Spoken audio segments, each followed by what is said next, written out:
Hi everybody, it's Andrea Villeneuve here. Today I'm really excited. We are going to be making ginger beef and mushroom bowl right here. Okay, so first things first, as always, I need you guys to wash your hands with warm water and soap for 20 seconds. And then you dry them off. If you have long hair, put up your hair. If you'd like to put on an apron to protect your clothes, go ahead and do that too. So I've been doing this, as mentioned, I'm Andrea. I've been doing this for a few years now where I go into schools. I'm a food and nutrition educator.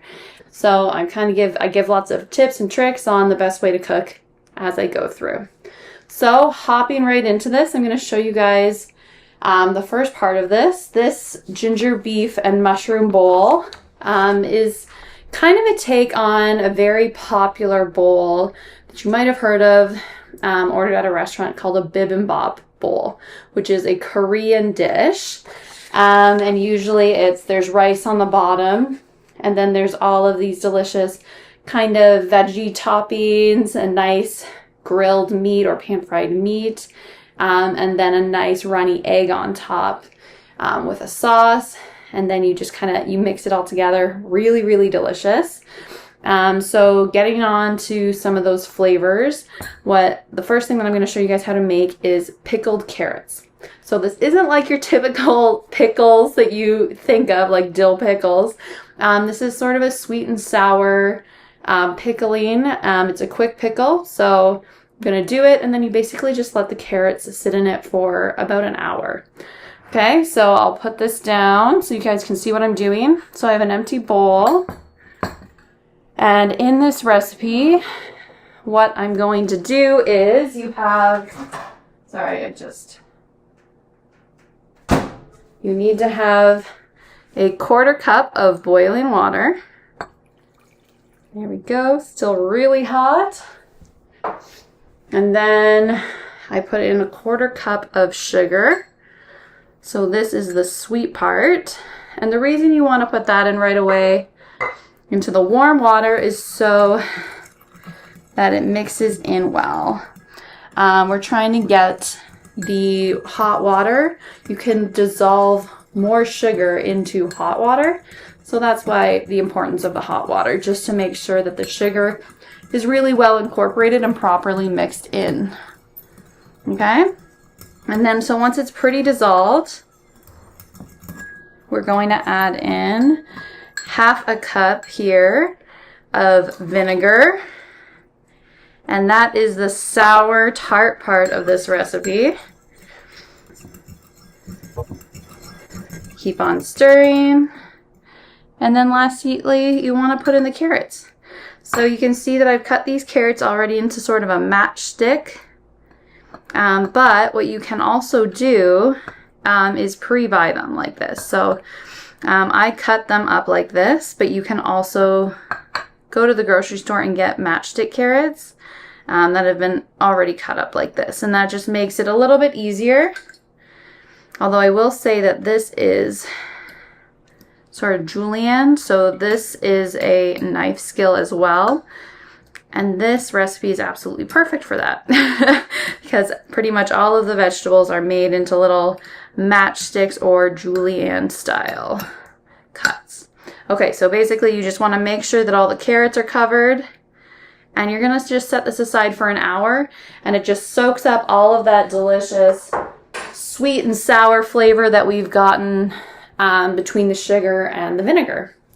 So yeah. There you go. We'll just set that aside for now and come back to that at the very end. Now what I want to show you guys is one of the other toppings. So that's one topping down. I'm sure you can see from the picture, and if you've read through the recipe already, but there's quite a few different components, different toppings that go on top of this. So one of the fresh components that goes on top that has had zero processing is a daikon radish. It's optional, so you don't need to do this, but this is what a daikon radish looks like. I wanted to show it to you guys. And basically what you can do, I'm just going to show you guys how to kind of cut this up. In terms of flavor, it's if you've ever had a red radish, how it's kind of peppery and a little spicy. So it's a much milder version of that flavor. So it's kind of a nice in between. Okay, so I'm cutting the ends off right here.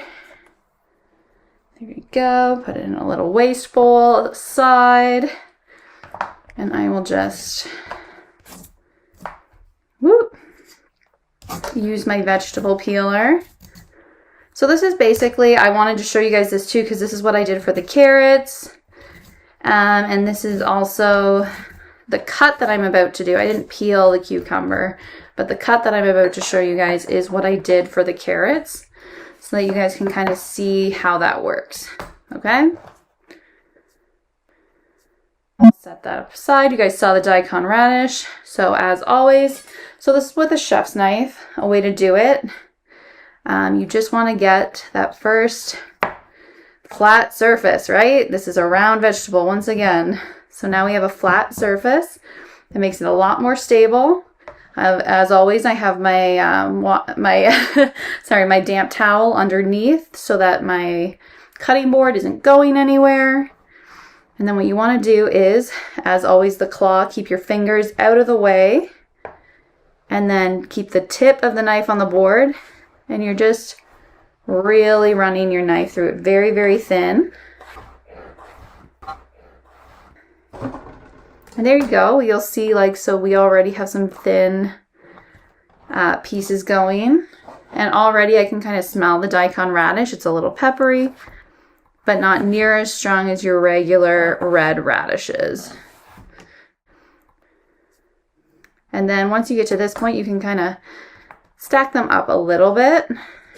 But always, always, always keep your fingers tucked when you're running the knife through. As always, if you're not comfortable quite with using a chef's knife, you can kind of use the same skill set with a paring knife. So I have a paring knife here. Still, you want to always make sure that you're doing that claw with your hand, and you just use the tip of a paring knife and you kind of just run it through.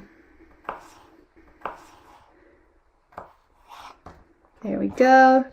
You can still cut full slices with the paring knife. And just, yes. The paring knife is nice just because it does have a lot of control whenever you're using the tip of a knife, right? Using the tip of a small knife does give you a lot of control. So this is now the new flat surface that we're going to use. So then you just keep going until you roughly have enough of what you're looking for. I'm just gonna, to keep everything kind of going, I'm just gonna cut up enough of the daikon radish for one bowl, because that's what I'll put together for now. But you're looking to have enough daikon radish cut up to use for everybody. So this recipe makes 4 bowls. So that's kind of what you're going for. So I'll just set the daikon radish aside now. Okay, get a little bowl for this. Sorry about that. So we can set everything aside. You can see that for another topping, I already did that with the cucumbers. Cut them into nice thin slices. And something that I did want to talk about as well now is the mushrooms. So I've already gone ahead and sauteed them. You can see that it's like, these aren't necessarily hard things to do. It's going to give you a lot of practice in slicing. But there's like a lot of little components that go on top of it. And that's why I absolutely love this dish. It's so bright, it's so beautiful, and once you get it all together, it is so delicious. So now what I'm going to do, I just want to show you guys kind of how you would do a sauteed mushroom, because I don't think that's one of the toppings on this, and I don't know if everybody knows how to do it, but it's a perfect life skill to have because sliced mushrooms go so well on so many different things. They are perfect on steaks, on burgers, just to enjoy on their own. A lot of people really, really enjoy sauteed sliced mushrooms. So I thought I'd show you guys how to do that. So what you want to do first of all is you want to make sure this is a cremini mushroom. So it's brown in color, has a little more flavor than your white mushrooms. And basically what I'm doing is, if you're cleaning your mushrooms, you can rinse them off. Or you can take a damp paper towel or towel and just wipe off the dirt. But basically you just want to make sure that you're not soaking your mushrooms in water because they will absorb water. Okay, so we have one done. Just want to show you guys a little more chopping. You can use a paring knife, or you can use your chef's knife, as always. You can do this technique, but I'm going to show you guys with the paring knife right here. Mushrooms are kind of perfect to practice slicing on just because they're so soft. So if you're new to slicing things, it's a good first thing to practice on because you're not going to have to apply a lot of pressure to get the slices. Remember, still doing the claw, but for the paring knife, we are using the tip of the knife. And then you have beautiful slices of mushroom. What I would do now, normally, is I would toss these in a pan over medium-high heat with some oil, salt and pepper, and then you just cook it for about 5 minutes until they kind of cook down to what you want them to be.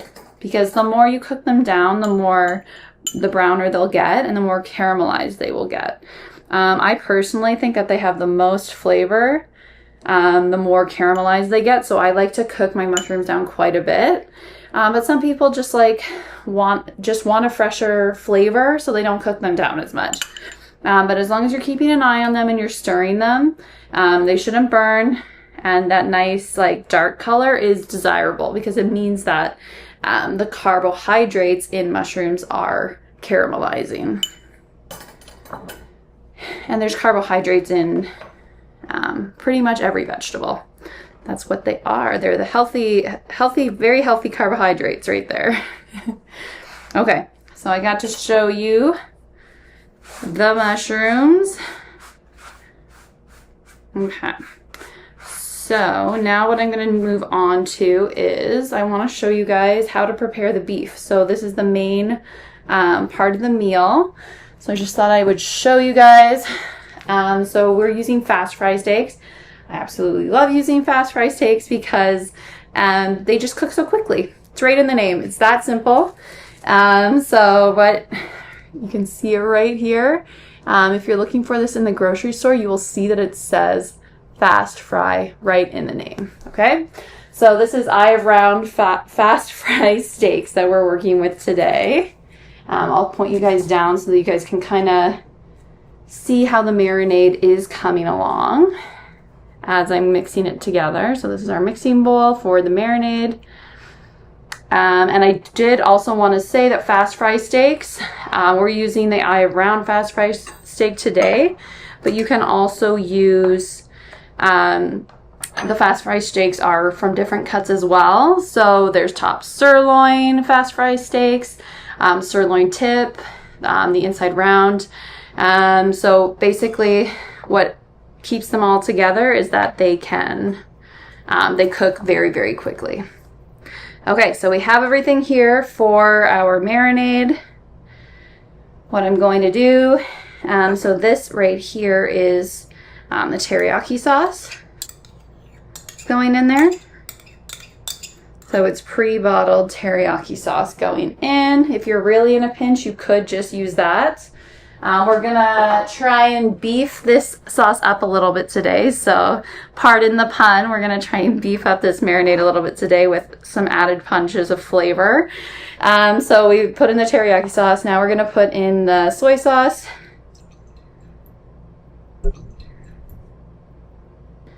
We also have sriracha sauce, so it's a little bit of spice.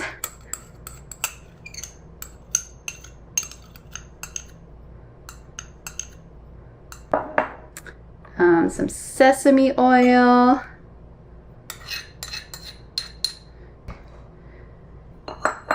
I'm just going to set this aside for a quick sec because I'm going to show you a little bit about, so we need garlic and we also need some grated ginger in here as well. Love ginger. That's very, very popular in Korean dishes. So how we're going to start off with these is we're going to use a bowl. So we've talked about before, to crush them. And that'll help us take off the skin and release more juices as well.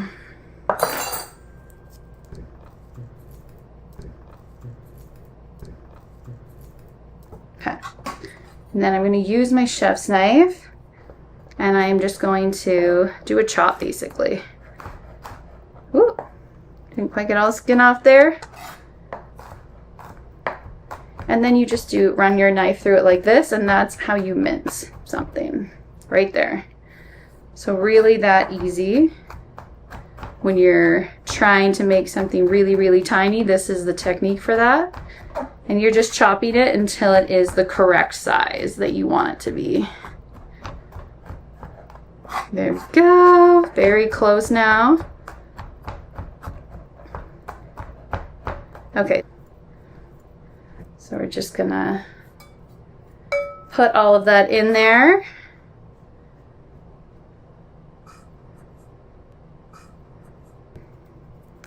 Okay, so now what I want to show you guys, I'm going to give you guys a couple of fresh ginger tips right here as we go along, okay?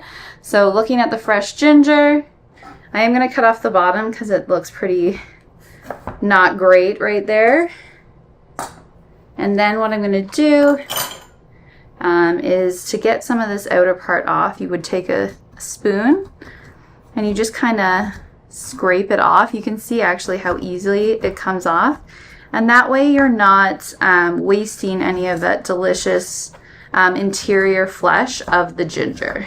So it's a really nice, easy way to make sure that you're getting all of this extra fibrous part off. It's not the end of the world if you get some of that in there though, so don't worry too much, but a spoon, I think you all see how easy and fast that was. So not an issue at all. And then what I like to do is, yes, you could use the same technique and you could run your knife through it like we did before, but what I really like to do with ginger is grate it because I feel like it releases more of the ginger juices. So that's what we'll do. And then just go ahead and grate it.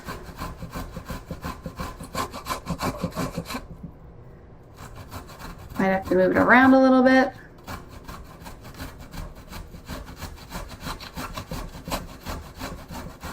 Okay, and there you go. It's that easy. A lot of it stuck to the inside there, but you can already see just how juicy that is from grating it. Okay, actually put the juice right on in there.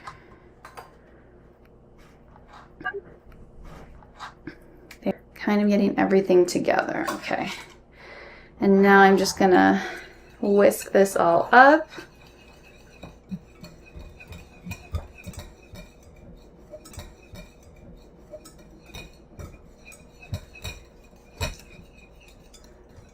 And since this is going to act as a marinade for the beef, but it's also going to act as a sauce for the end, I'm just going to grab a little bowl and reserve half of that so that we can really enjoy it at the end as an extra dipping sauce.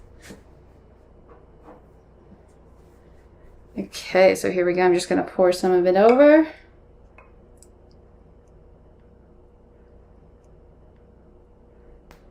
Clean up the edge there a little bit. Okay, and now it's time to just prep the beef over, okay?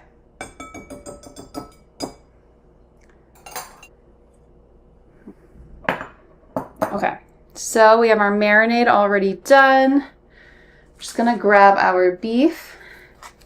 Eye around fast fry. You can see once I open this up just how skinny these cuts are, so you'll get a really good idea for how fast they actually cook because you can just see how perfectly thin they are. So we'll put these out onto the board, and I'm just going to cut them into strips so that they can be skewered.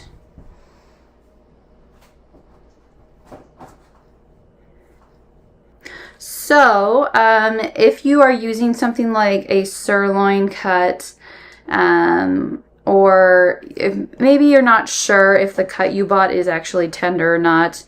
For example, this is a little bit of a tougher cut. So if you wanted to, you could use a super handy meat mallet like this, and you could just kind of pound them out a little bit. And this actually helps tenderize the meat.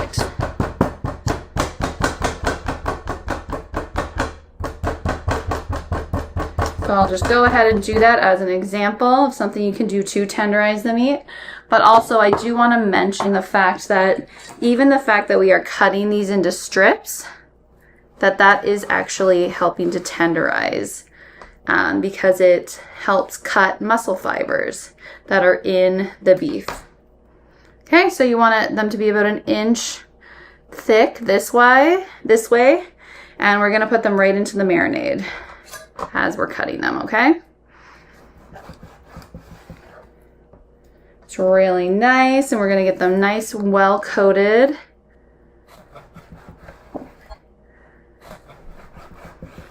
Pretty easy.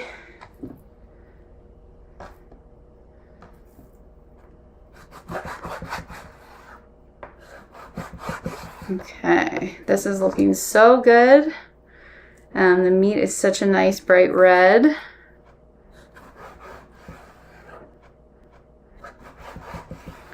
Pretty simple right there. And I'm gonna actually just take the cutting board away right away, so that we don't end up cross-contaminating. So I'll just take some of this stuff and this, because we're not going to need to cut anymore, so we're good. I'll set that aside. Here is the meat in the marinade. I just have to mix it up, but before I mix it up, I am going to quickly go wash my hands so that I'm not cross-contaminating, okay? Oh, actually, what am I doing? I'm not going anywhere yet because I'm going to have to skewer these. So I will show you guys. So we will just mix this up a bit. You can use tongs, you can use your hands. We're just making sure that the beef is nice and well coated. Yummy, it looks fantastic. So since we decided to cut these into nice, beautiful strips, one of the things that I did is I pre-soaked these really like small, short wooden skewers, and we're going to feed them onto this, okay? I'm also going to preheat my pan over here to my right so that it's ready to cook the skewers once I have them, okay? Once they've started, once I have them on the sticks right here. Just reading over the recipe. It's we're going to cook over medium heat for 2 minutes on each side.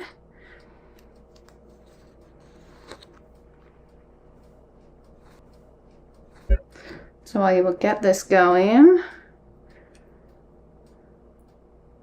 So I like to do kind of a little bit of a design. So I kind of like to go back and forth. And it just gives a nice little waved design to the skewers, which is really nice. And then you just kind of pull it down. And there you have it. So this is kind of how we put skewers together, but this isn't the only way that you can make skewers. This isn't the only way that you can cook the beef. Another great way to prepare this dish is we could have just diced the beef, and that would have once again made the fibers in the meat shorter, which would have tenderized the meat. And on top of that, which would have been really nice as well, is it's just really easy and fast to cook, right? Because then you can skip this whole skewering process and just toss all of the all of the diced meat into the pan and just cook it all at once. So that's another option as well. Okay. So we've made 3 of these. And I'm hoping that the pan will get hot pretty soon.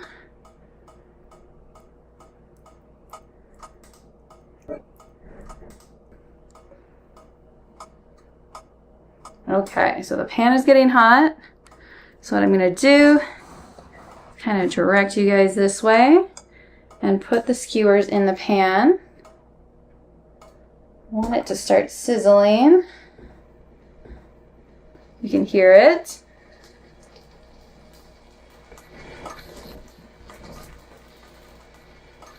And we can put way more in this pan, but as mentioned, for simplicity, I do want to keep this video moving along. So I'll set these items aside. And I'm just going to quickly go and wash my hands. I'm going to wash my hands now because that is how you avoid cross-contamination, okay?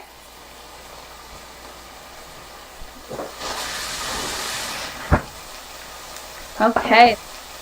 You can already see how quickly the beef is cooking up. As mentioned, around 2 minutes on each side. In the meantime, I am going to show you guys basically the showstopper of all of this, which is the egg on top, which does add that burst of yellow color that is so beautiful on the top of these types of bowls. So what you want to do is, what we're going to do is we grab an egg. I did want to take note of the fact right here that brown eggs, white eggs have the same nutrient value, okay everybody? So brown eggs are not healthier than are not any healthier than white eggs. They're both healthy, they're both good for you. It's just your preference, / brown eggs come from a brown hen. So that's the difference, is the color of the hen it came from. Okay, so what I'm going to do is I'm going to take an egg and I'm going to break it into this little bowl right here. I'm doing this just because if you're new to cracking eggs, you want to make sure that you don't get any shell in it when it's cooking. Just kind of make sure you didn't get any shell in there. Discard the egg. So we're waiting for the beef to finish cooking up right now. But then what we'll do is we'll put this egg in a lightly oiled non-stick pan, and you basically cook it over medium-low heat for around 5 minutes, and you want to have that runny yolk. So it's not going to take very long, but you want to make sure that the white part is completely cooked. You just want the yolk, the yellow part, to be runny. Okay, and that's sunny side up.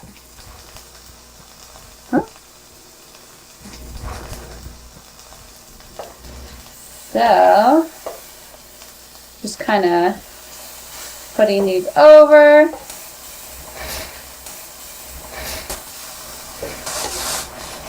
Very delicious.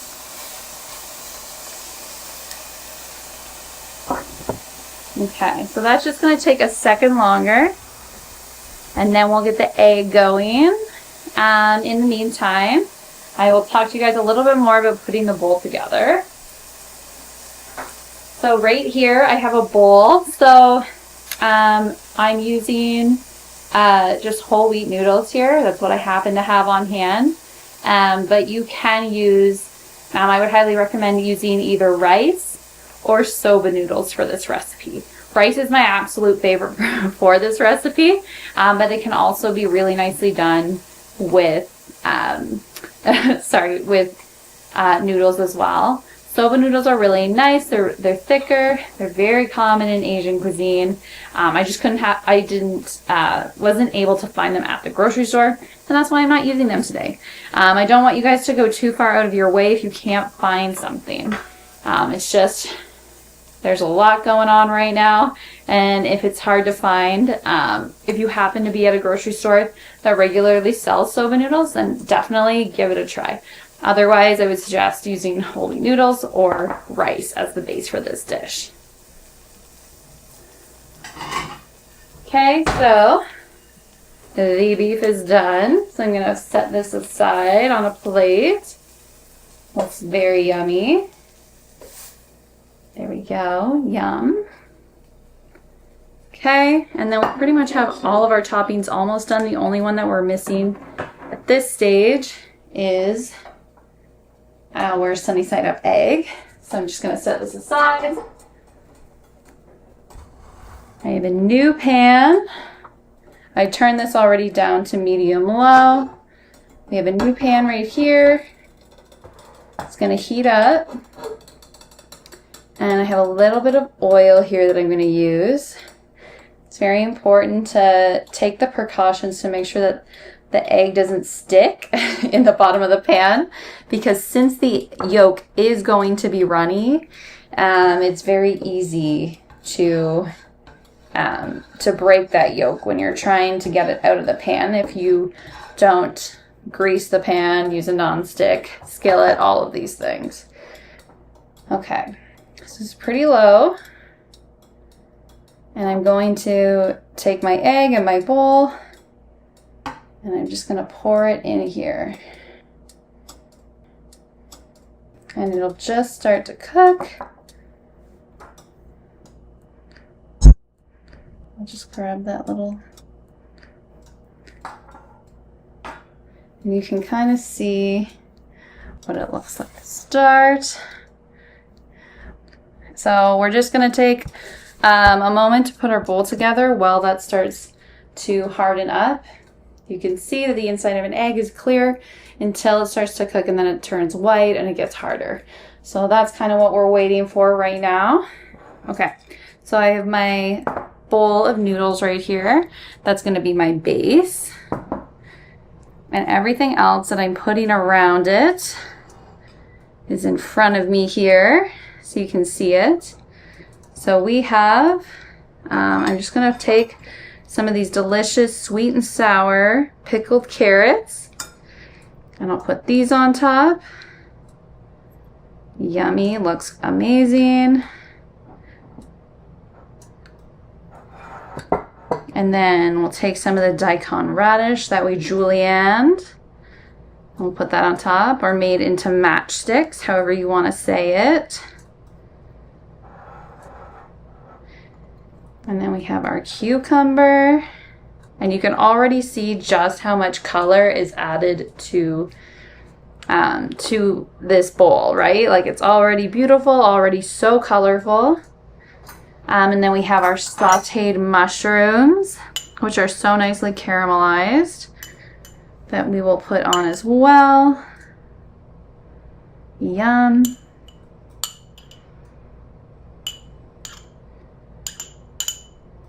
And those are kind of salty because they've been salted and peppered. It's really nice. And then I'm just gonna brush a little bit of the marinade here onto the beef skewers. The marinade sauce that we worked on.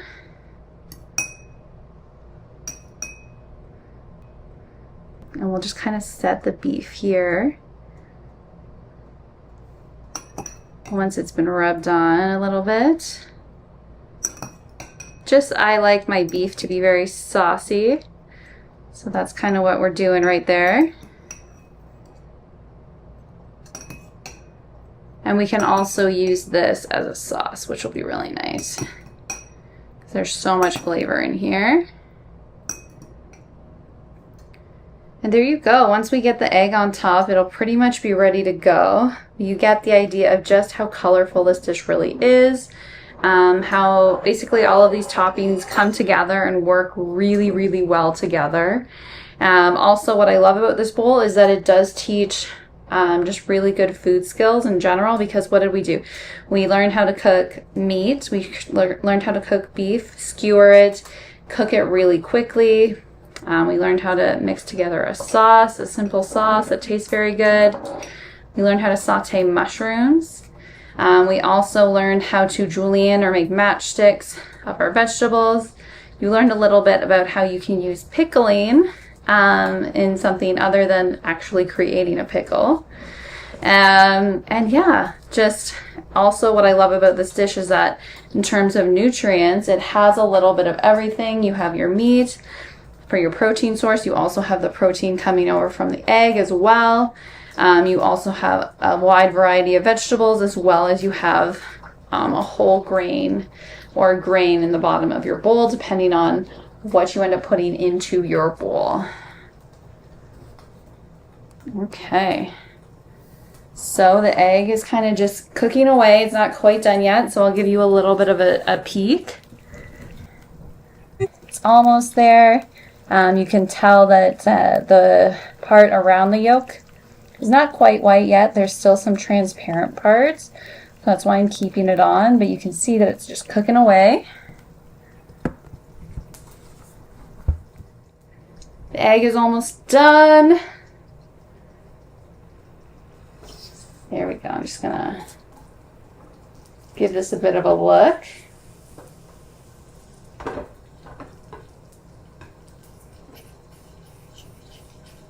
There we go. Very close to being done. Okay. I'll just take it off so that you kind of get an idea of what the final bowl will look like. Put you down. So you get a final idea what the bowl looks like. And there you have it. That is a ginger beef and mushroom bowl. All you want to do is just dig in there and basically get into that runny yolk, and that's perfect. So yeah, thank you so much for being here with me today, and I hope to see you guys next time. Thanks again. Bye.